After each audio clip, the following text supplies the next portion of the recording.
Live look at IC Ottawa right now, where we expect a reaction from the federal government to the ICJ's ruling on South Africa's genocide case against Israel.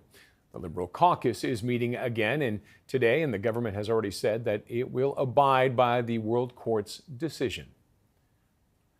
CTV's Jeremie Charron is standing by in Ottawa with the latest. And Jeremie, have we had any reaction yet from leaders in Ottawa?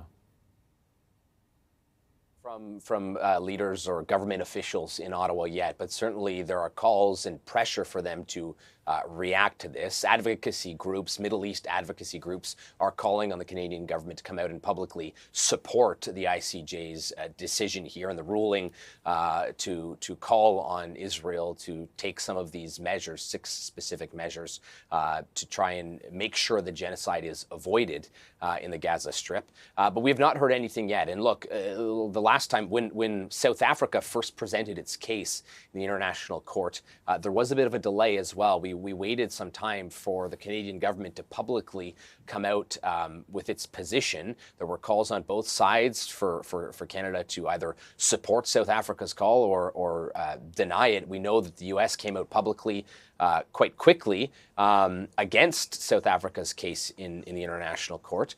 And so certainly we are still waiting and expecting that we'll hear from the government today at some point.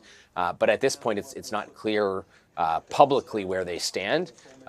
But as you pointed out, the government has been clear in the past that they will follow the International Court's decision and respect the International Court's decision. We just have not yet heard a public comment on this or any support or position yet.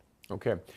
So internationally, what's next then for Israel, South Africa, the International Court itself? Yeah, I mean, that's kind of the complicated question here. This is a significant, we've heard from experts, and you've been talking, Roger, to experts already on this, and this is a significant ruling. They say that while the court has stopped short of calling for a complete ceasefire and for Israel to cease its military operations, there are some significant demands here. Israel is expected to report back in a month with and be able to prove what it has done to adhere to these orders by the court. And these orders are legally binding. The challenge is enforcement.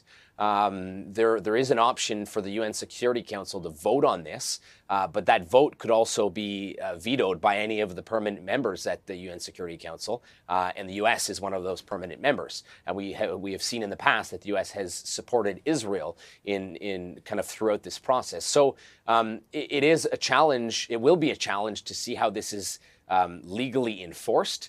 That being said, the International Court of Justice holds a lot of weight and is well respected by many, many countries. And so certainly this will put a lot of political pressure on the global stage for countries that will help put pressure on Israel. So while it may be a challenge to physically and legally enforce this on the ground, this adds a lot of pressure on Israel to be careful with their actions here.